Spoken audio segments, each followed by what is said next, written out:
it's all about working with people who you respect and who respect you, and that exists at every level of production and every level in this industry. I think there's this slight misunderstanding. People think that that only exists at the tippy top, and that's hardly the case. And you find that at films with $300 million budgets, you find that on films with $50 million budgets, you find that with films that have less than a $500,000. It's at every level. It's a music videos, commercials, film. Budget does not equal quality. There are good people at all levels, and just because a film has no money doesn't mean that, oh, this producer is out to screw you, and no one here is got their heart in it. And like you were saying, the projects that are more concerned about the bottom line than the people are very much there. But it's really important, I think, especially in a creative field, to maintain that outlook and that optimism of, just wanting to partner with the people who want to do good work and work with good people.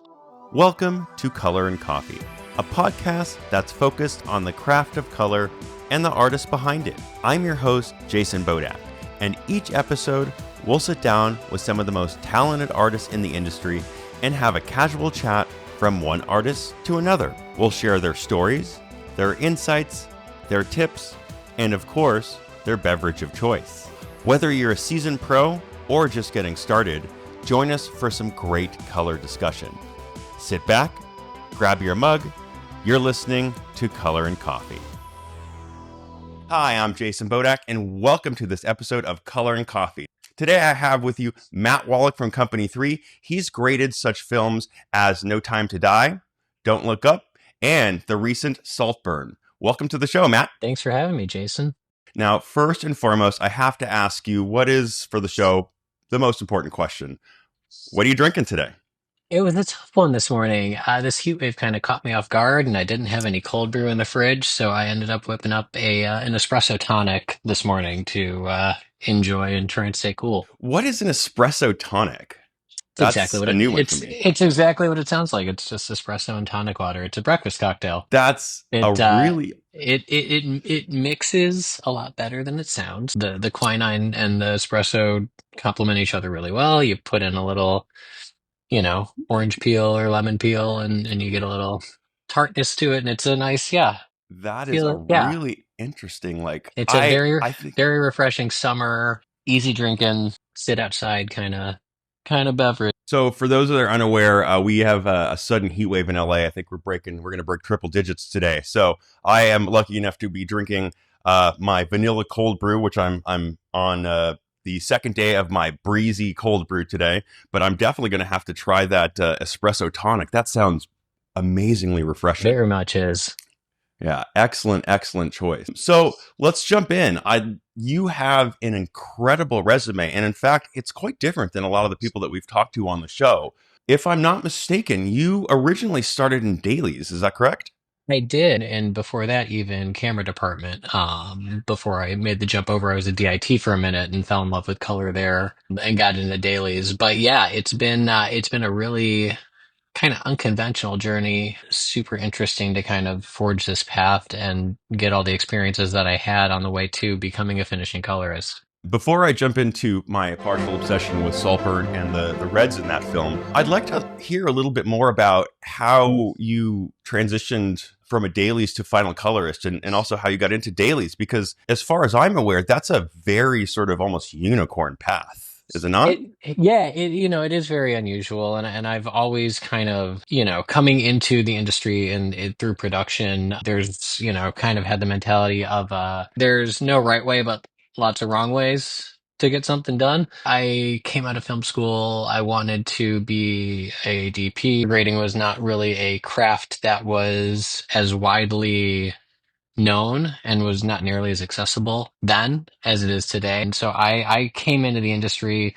right as digital really was taking a foothold. It was right around the launch of the Alexa. And I double majored in college in still photography and film production. And a lot of what I learned in digital image processing came from my stills background, because stills had gone digital, prior to motion. So I learned a lot about handling and manipulating raw and dynamic range and just digital post-processing through that, which kind of gave me a foundation for color grading that I didn't even realize at the time. So I got into the industry, played the game, climbed the ladder, started as a PA, worked my way to second ACing and got really interested in being a DIT, being a computer nerd and being, wanting to get closer to the action and really interact with cinematographers and learn from them. That seemed like a perfect thing to do. So I Especially with your background understanding the cameras. I know at that time cinematographers were not as comfortable with those new cameras, and so they were looking for I'll call them like advocates or teammates to help them with that transition. Exactly. And really being able to help, having done the transition already from learning to shoot still photography, learning on film, and then moving to digital and learning digital and experience that on my own. And it is a different animal in stills than it is in motion for sure. But the principles of imaging remain the same. And the way that film reacts versus how a sensor reacts is the same regardless of it's still or motion. So, coming equipped with that knowledge was super helpful in, getting established as a DIT and building those relationships and gaining partnerships and trust from cinematographers who I would then work with. And in the process, I really fell in love with the color side, being new to this world of understanding what a log profile was and really, what the capabilities of that way versus stills when you shoot raw, everything's kind of linear based. So wrapping my head around that and understanding how to work with that on set, the computer nerd in me was, really enjoying the color science side of it and the color grading side of it on set. And I got on to bigger sets and I just would see they don't teach you about politics in film school. I would see DPs deal with bigger and bigger issues and bigger, more and more people, more and more producers, more and more personalities. And, in my naive 20 something year old head, I was like, oh, this isn't what I thought it was going to be. So, at the same time, loving color was just like a light bulb went off. And I was like, maybe there's something here. And I had been in touch with friends at post houses and I hadn't gotten an opportunity through Tyler Roth at Company 3 Chicago at the time. It was before he was out here in LA. We had known each other for a while and gone back and he called me and said, hey, there's a show, a big feature coming through town and we're going to process the dailies out of our shop and we're looking for, some team to do the dailies. Would you be, interested in talking about that? And so that was my in with eFilm and Company Three's then dailies platform EC3. So I assisted on the dailies for that, which was Divergent. I was going to ask which film that was. Oh yeah, Yep. adaptation. Neil Berger, if I remember correctly, was the director on that. Correct. Yeah. Alwyn Kuchler was the DP. That shot in Chicago. That was the summer of That's where you're from, 2013. right? So your Yeah, first exactly. So my your first first job, dailies is from where you're from. and it was an in of I was splitting my time and working as a local. I had joined 600 and I was working between Chicago and LA, with LA being my, secondary market as they called it. So I went home to Chicago for the summer and figured, hey, I'll do this show for 3 months, and if it works out, that's awesome. And if I like this, I'll keep pursuing color and posts. And if I don't, then back to DITing I go. And here we are. I was going to say, I look at your IMDb, and that is the first of many, many large films. And just to quote a couple of the DPs that you've worked with, Linus Sandgren, who you work with regularly now, Roger Deakins, Hoyt van Hoytma, Roger Elswit. So you've worked with the best of the best for Dailies Color. Yeah, it was just a dream come true and such a treat to be working with a facility that handles all of these massive projects and has all of these clients coming through and has such an incredible roster of talent that draws, these films to work there. So I went off of Divergent. I was again assisting on that one, and then we went almost immediately, like a month later, I dove right into Fast and Furious 7, which was a really crazy production. I was going to say that's massive. Like not even a small step up. That's like several levels. Yeah, and still assisting on that, but it got to the point where they were shooting so much footage that I ended up grading the dailies for all of second unit because it was just, we didn't have enough hours in the day. This was before, and I was grading the second unit dailies, before all of the This is before the Paul tragedy, yeah. before Paul passed away, and then we shut down for months, and then we came back and finished the film, and the amount of footage that was captured to get that film over the finish line is I to this day I've never seen the way that they did VFX references for that with 5 or 6 Alexas all rolling at 120 frames a second every day. The terabytes and terabytes of data that we had, and as still we built a bit of a team for the dailies on that one once we came back because there was so much to do. This was before we had LTO robots, so I was just manually doing all of these backups. It was a very, Wild West thing that we just had to throw together and make happen because it's what else can you do? I can only imagine hearing some of the details that was astronomically challenging, especially jumping from a lower, not that Divergent is a lower end project, but in terms of scale and scope, those are very different. I mean, it was, Divergent was probably, I would guess a 60-some million-dollar budget film, and the Fast movies are 200 plus always, and that was before all of this. I exited photography on Fast after they came back up a little early, and this was the big opportunity I got from our director of dailies, Lisa Diat, who she's the reason that I'm where I am now. She's always kind of championed me and pushed me forward and given me a lot of opportunities where with all of the work that we were doing on Fast 7, it was kind of crazy. And then all of a sudden she calls me and is like, hey, there's this little, comparable to Fast 7. It's a little film I'm shooting in New Mexico, and there are little budget constraints, so they don't have the ability to bring out a dailies assist and a dailies colorist. They need one person who can do it all. They're not going to shoot a lot of footage a day. How do you feel about it? I'm like, cool, that sounds great. Sign me up. And that was Sicario. That was my, just really quietly being like, yeah, hey, Roger Deakins is shooting this, and which was an incredible experience. And I learned as a colorist so much just from working with Roger and James, foundationally, how DPs look at an image, what they expect to see when they walk into a grading suite. I have to ask, because I've listened to their show quite a bit. If you had to say one or two things that you took away from that job, what would you say that you walked away with? Precision was the big one. I think as a colorist, that was the big skill I honed on that and on everything working with Roger, where his eye is so unbelievably trained just to the slightest shift in color that, we would be in the room and he would ask for a quarter point of yellow. Right? And it's just the first time he said that, I was like, really? Like, that's so tiny like that. And then you do it. And I'm like, holy shit. That's it. Bang on. Exactly. He knows his images so well, and his recall is just absolutely incredible from set to coming into dailies at lunch the next day to have a look at something. It's really, so the takeaway was just really honing my eye and then learning to see things the way that he sees them. Because as a colorist, I think that's our most valuable skill is we work with so many different cinematographers, directors, filmmakers, and they all see the world differently. So it's such when you think about it, it's a really strange thing to have to be able to, if you're working on 2 projects, 3 projects in a day, to be able to just blink and all of a sudden see things the way that the other filmmakers that you're working with see them. So, working with Roger really helped me build that foundation.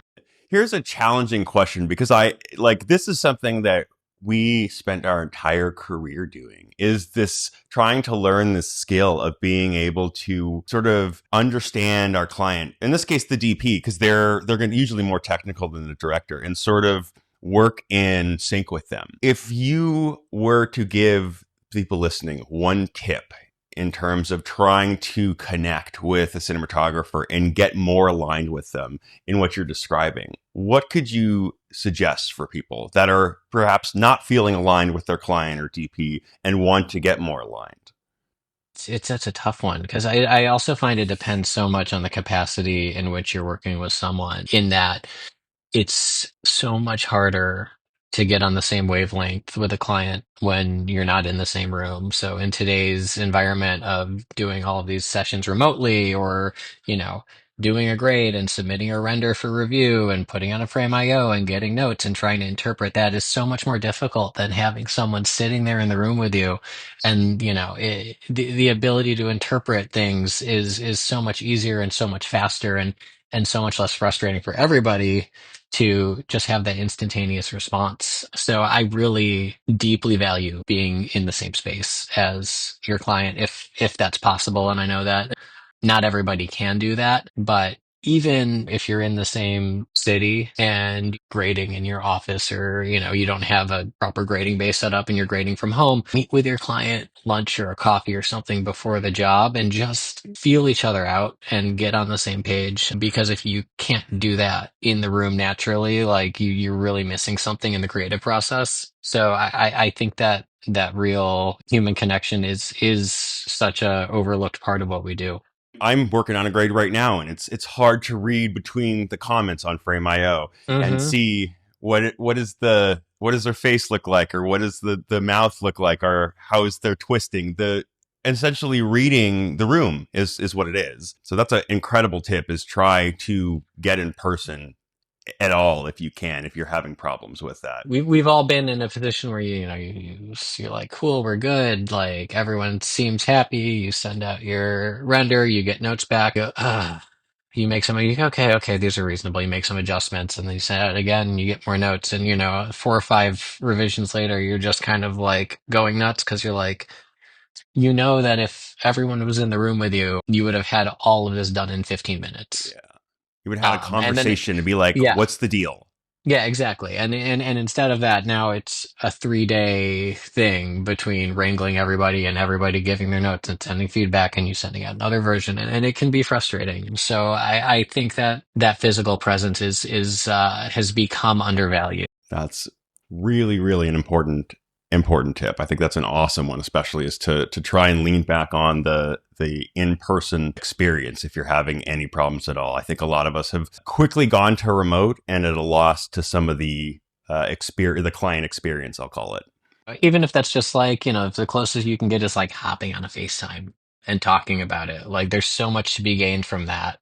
Humans are much better at grasping communication visually than they are through text, even though Hmm. social media has tried to teach us otherwise. I want to continue on because some of my favorite parts of your career are still coming up, and it's how did you get associated working with Linus? So I was, for the longest time, I was in a position of being pretty like permalant is a phrase I like to toss around where, I was always working for eFilm's Dailies department. As soon as I started with them, I never went anywhere else. They kept me constantly busy. For it took like 4 years for me to finally be like, I need to stop paying my local 600 dues. I shouldn't be a member of this anymore. I'm not going back to this. But they kept me consistently busy, and part of that was the freelancer in me. Every 3 4 weeks before photography would end on a project, I would call up my Dailies producer or Daily Sales or whoever, and I would say, "What's on the docket further? Like, what's coming up next? Show me the list." And I kind of, in a friendly way, was just like, "If you guys want to keep me around, put me on this, or this." And I would look through the list of projects and be like, "These are the projects I would really love to work on."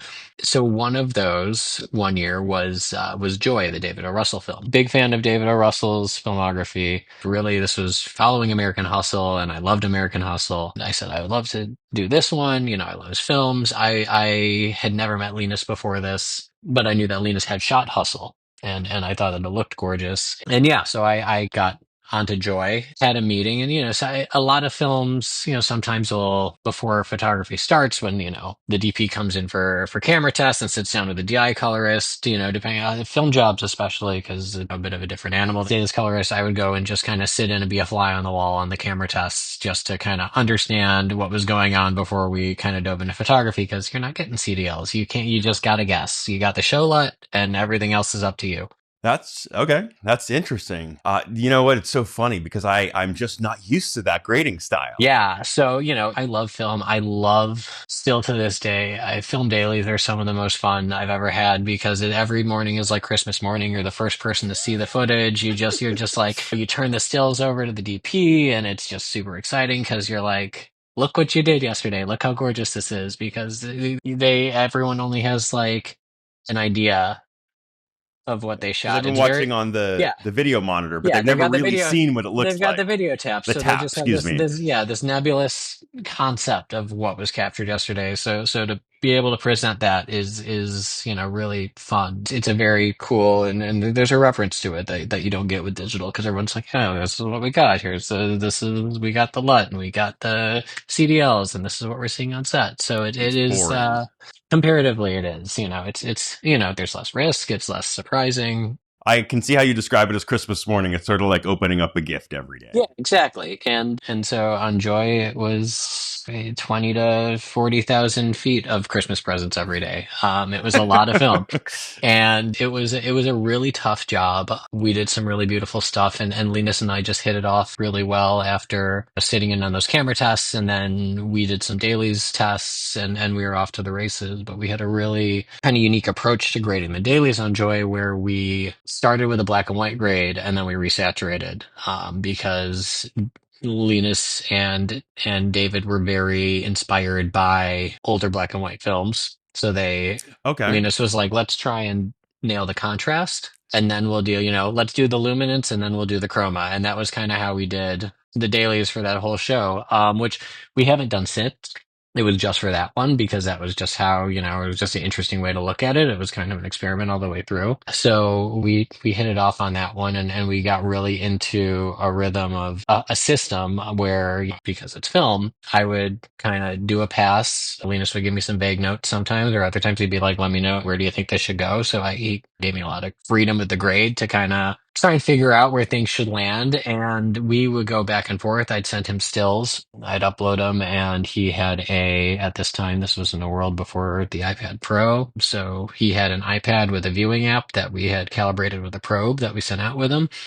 And he would look at stills on set, and then he would, text notes back and forth between takes, and I'd go and do another crack at it, make any revisions to scenes that needed revisions, and we'd go back and forth on the dailies grade and really just dial things in and go from there. So our entire relationship of how we work kind of started with that, and this method of working, which, we did on and on through. We did Joy, and then we did La La Land, Yeah. and then we did Battle of the Sexes, and we did First Man, and we did this exact same approach with our dailies all the way through each and every one of them. And it got to the point where he said, hey, we're putting all this work into the dailies. And it's a thing where finishing colorist will maybe come up with a different approach, or want to kind of diverge from that a little bit. And, you're coming into this project and wanting to put your mark on it. And Linus was starting to think, why can't you just do both?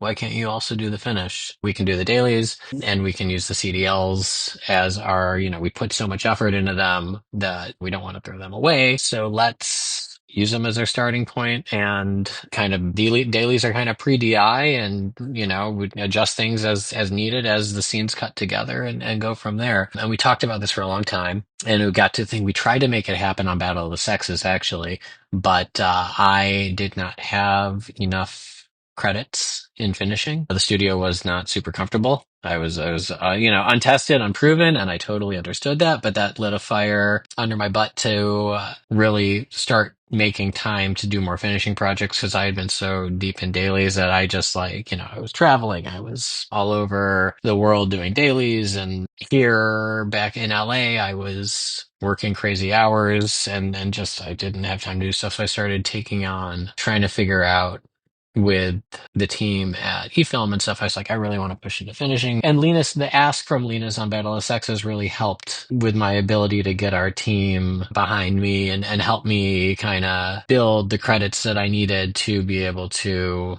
handle finishing on larger projects when opportunities arose. So I dove into finishing AFI thesis films, and I started finishing shorts for organizations like Project Involve, and some independent features came in, and I got some of those independent features and any low budget favor jobs that came in that were, for a friend of a friend or someone at the company. Yeah. And I just happily To would build take up your name. anything that came, just so I could build up a resume, build up a reel, and get that the credits needed to be able to make those jumps. And then one day Linus called me and said, hey, I booked a job. I talked to the producers. They are totally cool with you doing the dailies and the DI. Let's go. I was like, cool, what is it? And he goes, it's Bond.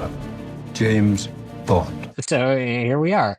No time to die, baby. So that was a tremendous surprise and such an incredible experience. I've done a lot of large films, and I have never seen a film that big that has let the filmmakers work with such creative autonomy. It was really amazing to see how much of a well-oiled machine it was, but at the same time see, Barbara Broccoli and Michael G. Wilson and Greg Wilson all giving Linus and Carrie this acknowledgement of like, we hired you for a reason, do the thing that we brought you here to do. And, part of that for Linus was bringing his team in. So the fact that Linus was like, this is my guy and I know he can do it. And they were like, great, was just tremendous. And I think speaks volumes of creatively what that franchise has achieved. I want to point something out here because there's something about your story that I think is really sort of a unique sort of tale that used to happen a lot more in Hollywood, but it's not really happening now.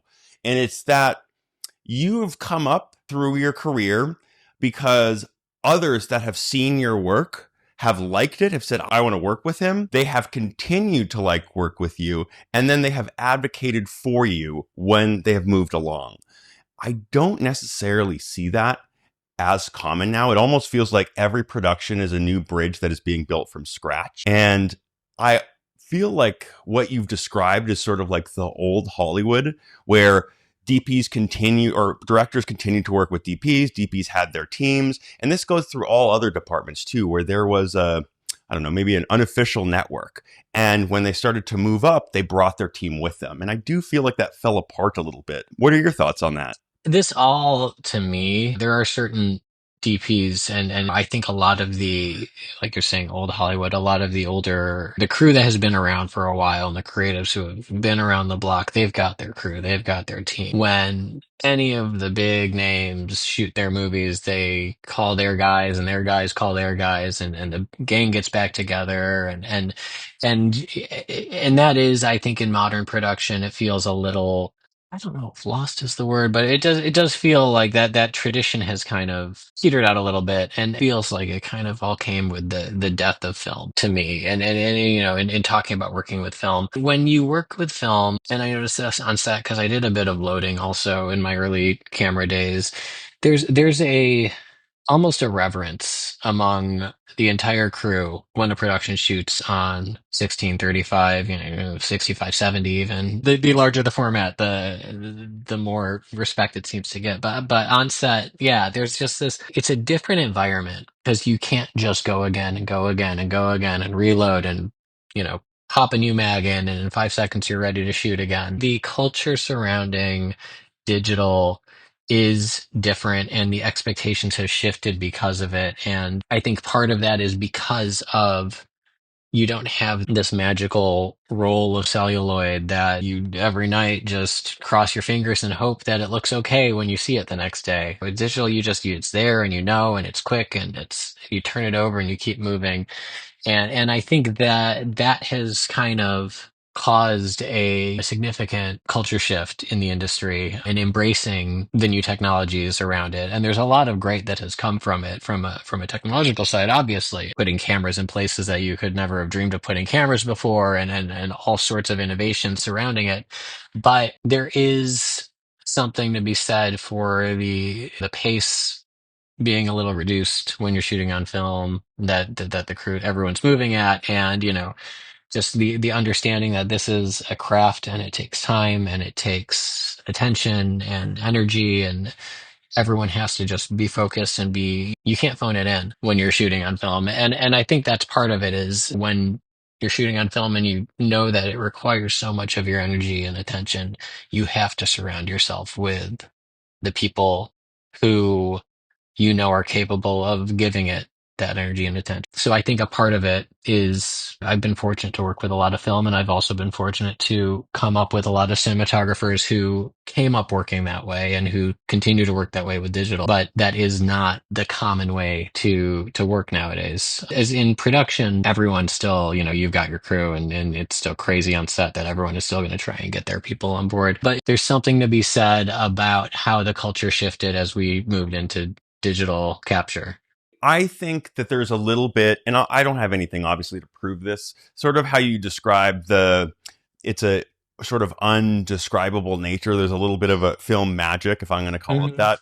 I sort of feel it is like everybody gathers around because it's difficult to describe. And you've talked about being a little bit of a computer nerd. I'm a huge computer nerd. So for me, digital is really easy to understand. 1 + 1 = 2. It's real. Here's the file. The file equals this. You put a LUT on it. It's very specific. Everything works or it doesn't work. Whereas film is a little, like you said, nebulous. You see it through the one tap. Hopefully it works out.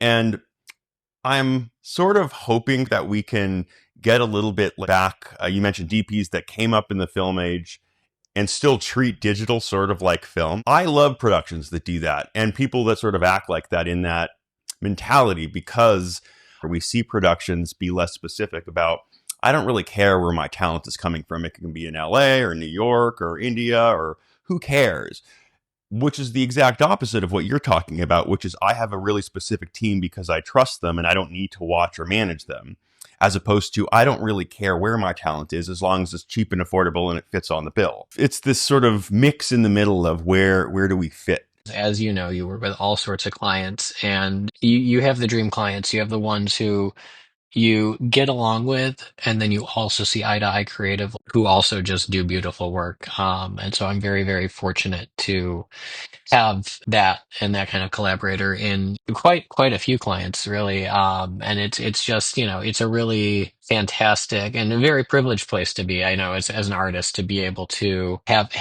this kind of work and be able to work with this caliber of talent, and be, among that caliber of talent as well at Company 3. It does exist at all levels, and I think that is a big thing I've always kept in mind when I was getting started and when I was starting finishing stuff and working on the shorts, and when I was working in production and working on reality pilots and just, whatever. Like, you always We have all to started just, somewhere. yeah, we all started somewhere, but you always have to keep an eye out that even among those, like, I worked with a fantastic DP on these reality pilots who, I then went on to, he bumped me up and had me operating B camera on some shorts and stuff. It's all about finding those people and working with people who you respect and who respect you, and that exists at every level of production and every level in this industry. And people, I think there's this slight misunderstanding. People think that only exists at the tippy top, and that's, hardly the case. And you find that at films with $300 million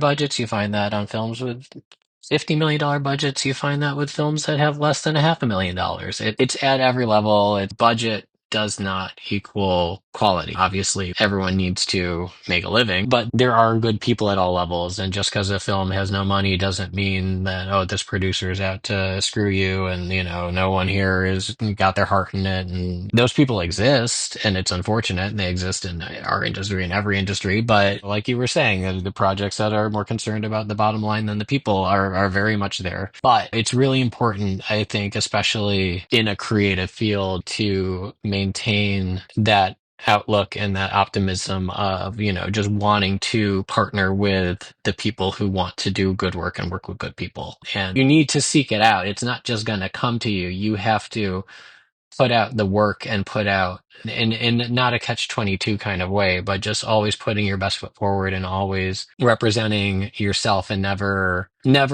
falsifying who you are as an artist just in order to book a job, because that will ultimately frustrate you, frustrate the client, and be a bit of a pockmark for everybody that you would have rather avoided. So you just need to keep your best foot forward and put yourself out there at face value. You're looking for people that can feel like you. And it sounds like what you're suggesting is that to look for those no matter what budget level you're looking at. Look for future collaborators, whether it's a director, a producer, a DP. Look for these people that share these values that you have.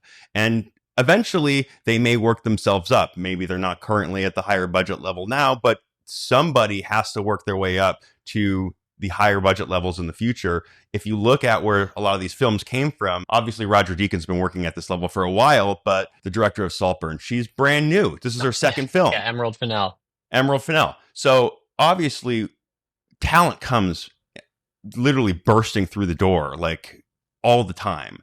So you just need to look, as you're suggesting, for new collaborators that share the creative values that you have, if I'm understanding what you're suggesting. Absolutely. I mean, there's a film I did a couple years ago that I worked on because a friend of mine from college, who is a commercial producer, like short form commercial music videos, that sort of thing, reached out and said, "Hey, I've got a DP I've done a lot of work with who I told him that you did No Time to Die and that he should reach out. He shot a feature. You know, she connected us. So this DP, Dylan Schneider, reached out to me about his feature, The Crusades, which was a real low budget feature about a boys' school in Chicago. He was like, Dylan was like, I got nothing to lose. This Yeah. guy did James Bond, but hey, I'm going to reach out to him and see. And we chatted. You know, I'm a Chicago guy, so we hit it off on that. And he was like, would you have an interest in doing the feature? And I was like, show me a cut. Let's see what's going on. And I looked at it and it's beautiful. He's a super talented DP. And it was peak COVID when the work was really slow. Nothing was happening. And so I leveraged that and we made it happen. And he's a really good friend now. And we've done a lot of work together, commercial stuff, fashion stuff, music videos, narrative. So yeah, it's just you always have to be the lookout for those people and be just open to that, because you never know when a job like that's going to come along where you're like, this is good people. This is good craft. It doesn't matter if it's not a huge feature. That's amazing. And it sounds like earned not only a friend, but a collaborator that you're going to continue working with along both of your careers, which is amazing. Yeah, absolutely. As a colorist, working with somebody for the first time is always a little challenging. You have to figure out what they mean. What do they mean when they say cooler or warmer? So when you're working with somebody over and over again, it just becomes easier and easier to work with them on each further production. So it's always nice when you get these established relationships where it's like, hey, let's do this again. Absolutely. No, it is so nice. And part of what makes the Saltburn, we did the Saltburn DI, it was 2 weeks. It was a quick DI.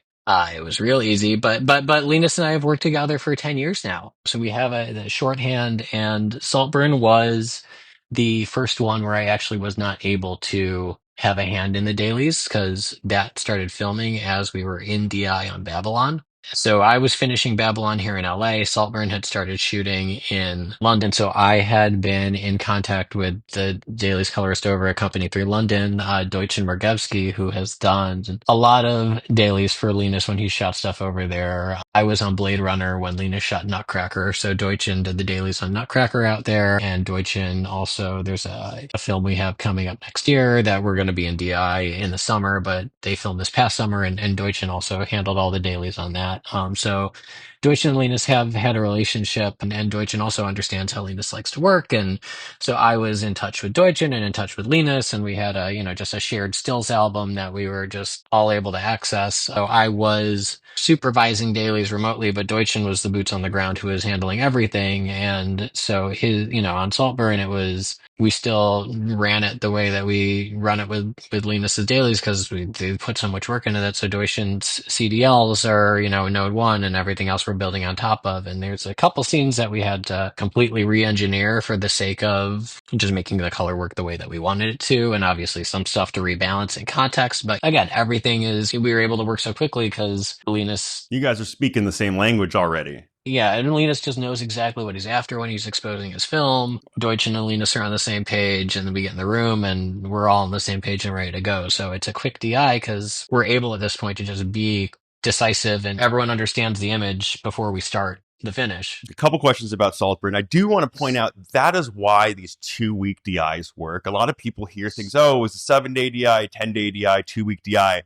These short DIs work because there is perfect sync between production and post-color. You guys have been either working together or, as you've described, you guys are perfectly in sync so that when the film arrives for final color, there's not hiccups over conform or VFX. Literally, you guys are handing off the baton and running at the exact same speed. There's always hiccups over Well, VFX, but the pandemic just decimated the VFX industry and everything is backed up and VFX are always delayed. And Saltburn is one of the few shows I've done since 2021 where we haven't had to like shut down for a couple weeks and wait for VFX stragglers to roll in. It's just what happens now. Everything is with VFX is typically all the VFX vendors are backlogged and they're understaffed and everything just gets delivered a little later than you initially anticipate. So I always encourage, especially on smaller budget shows now.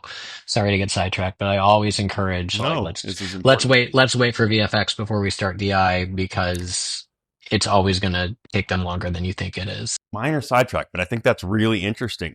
On the lower budget side, when I have films, I'm almost used to waiting, but I hadn't thought that post COVID that had such an effect on Hmm. higher. And obviously, if you have half the film as VFX, you're going to expect to be waiting and swapping those off. But that's very interesting to hear that VFX as an industry has essentially moved into a delayed state. I mean, that's my read on it. I don't know whether that is the case or not, but I do know a lot of from firsthand. I have a lot of friends who were in the VFX industry that had to move on to other work or got laid off because of the pandemic, and it's a tough thing to recover from. People got used to being home, working from home, and it's hard with especially on the bigger shows with high security stuff to have the infrastructure to be able to do that. I'm gonna take what you said and say it may be worth slightly re-engineering your workflows in terms of doing what you say of trying to suggest to clients that we do bring in and wait for your VFX first. I think that's actually an amazing suggestion that actually I think I'm gonna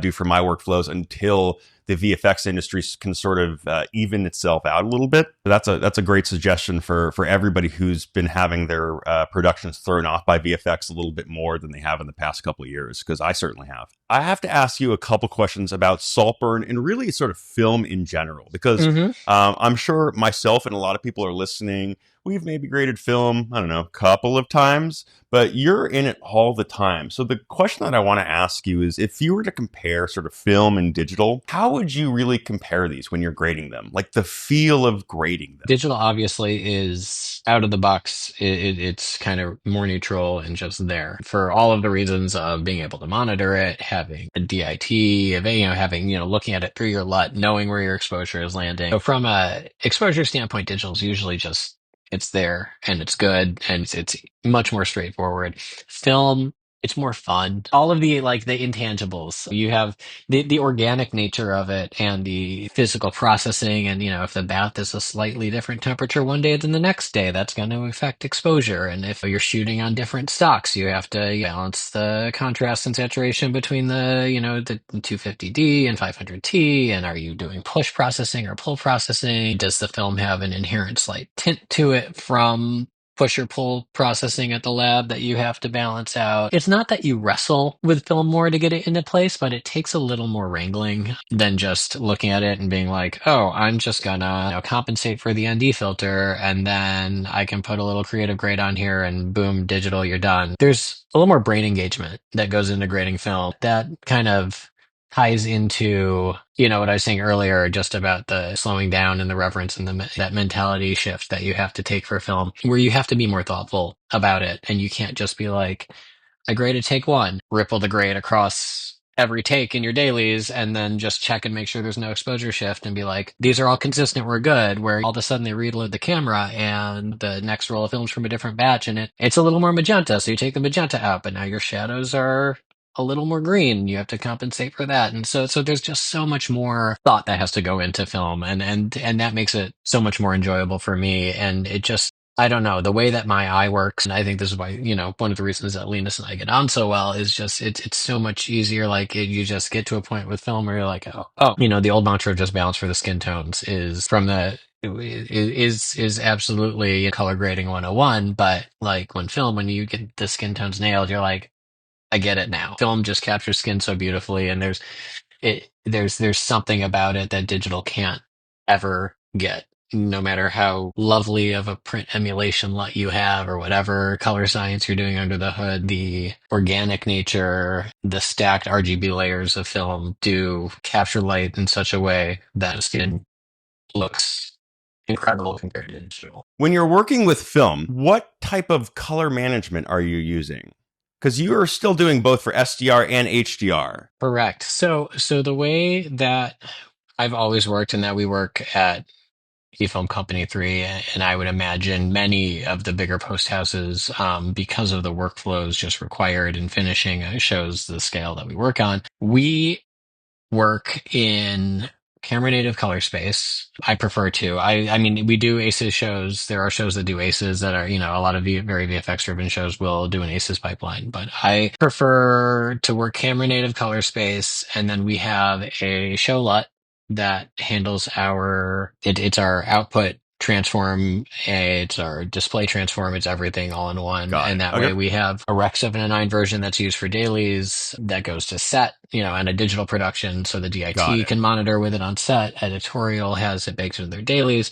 VFX has distributed it so they can see VFX with CDL values correctly when they're working. And then theatrical for the DI, we have a P3 version. So it's all LUT-based color management, It essentially. is all LUT based, and then Okay. we do our trims for whatever other delivery formats we have after our hero format. So usually, obviously, if it's a digital camera, we have the math from the manufacturer. But when you're shooting on film, what is the camera native color space? So we scan everything to Cineon log. Oh, okay. So codec Cineon log. Yeah, all of our film scans are Codex Cineon log. We have 4K Scanity scanners in house that we use for all of our film jobs. So we scan once. We used to work with, back in the day, pre-Scanity, when 4K releases were much less common. We had an array of ARRI scanners that were all color matched and calibrated, and we would do a 2K single flash scan for dailies and then rehang the neg and do a 2K double flash or a 4K double flash for DI on the selects once we would get those EDLs in for the cut, or for pulls or for anything. But now you do a scan once, a We scan, 4K yeah. scan once. Scanity, yeah, 4K scan once has been our usual dailies workflow. It works great. And we just archive everything to LTO, and then the neg can get vaulted and never hung again unless there's something we find that is not right. Really wrong. Yeah. I mean, a lot of people are, I'll call it, confused because film can be very nebulous. There's no mathematical, but in this case, there is. Cineon log has been around for quite a long time. Once you guys scan it, it goes from being nebulous in film to a very specific, measurable standard. From a computational standpoint, from a strictly this is image processing standpoint, as soon as we scan it, it's the same as if it was an Alexa, if it was a Red, if it was a Venice. It is. We've got DPX frames or EXRs, and we work the same way that we would work with log footage from any other camera. That's an interesting pipeline to know about, in that it's just as reliable as any other digital camera. We've got the pipelines now that are reliable, that you can do SDR and HDR with film. Digital makes no difference. Yeah, absolutely. Once you scan it, as long as you have a high quality scan, you treat it the same as anything else. So the reason that I asked that question is there is a misnomer going around that you have to scan things multiple times because of a lot of the remasters going on, or you have to there's a lot of misinformation. Things that are being remastered now that are, say, films from the 70s or 80s, you have to keep in mind that all that exists of those are maybe what's been going around might be a HD scan print or something. Like you don't have, so anything that's being remastered to 4K, you have to scan it again because 4K didn't exist 20 years ago when they scanned it digitally the first time. There is that element to it, where, remasters, you have to do that. And then you will have to grade it, and you just have to, if it's a film where the filmmaker is around and is attached to it and is supervising it, then they'll supervise the grade, and they will maybe make some creative choices that are different because they weren't able to make those creative choices. They weren't technically possible when they initially did the film. If the filmmaker is not involved, it might just be, here's a reference, make it look as close to this as you can. It's interesting restoration work. I would love to do more of it, but because you just kind of have to find a way to reverse engineer what was done in the past, because there's no software, there's no project file to go back to and look at. Like, whatever it was doesn't exist, and you just have to eyeball it and figure it out, which is really fun problem solving. But yeah, I mean, if you're scanning something now, you just scan it 4K and don't worry about it. You always just, if you spent the money to shoot on film, it would behoove you to get the highest quality possible scan so that you have something that is as future proofed as possible. Because if you're not, especially if you're, shooting projects on your own and you're not a studio and you don't have climate controlled vaults, and there's no guarantee that that neg is going to be great if you try to rehang it in 15 years and try and scan it in whatever the current viewing technology is. So just Scan it right, be done. yeah, scan it right and be done. Otherwise, we might be in the same shape 30, 50 years from now as we are with a lot of these films from the 70s and 80s, where we're problem solving to get the best version of it.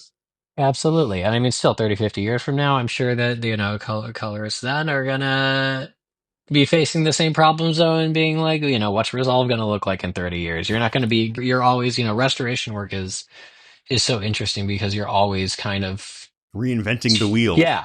Being like, how do I get here? How do I figure it, Yeah, it's fascinating. It That could really be a whole is. nother conversation. And Yeah. I don't want to keep you for too long, but if people want to learn more about you, if they want to follow you on social media, where can we find you? Find me on Instagram, Captain Cinema, just all lowercase, no spaces, no underscores, no dots, no nothing. And that's really, I try not to be, it's the only social media I'm really active on. I feel like I'm getting old because I'm just like losing tolerance for it. But yeah, find me there. I'm always happy to chat, answer questions.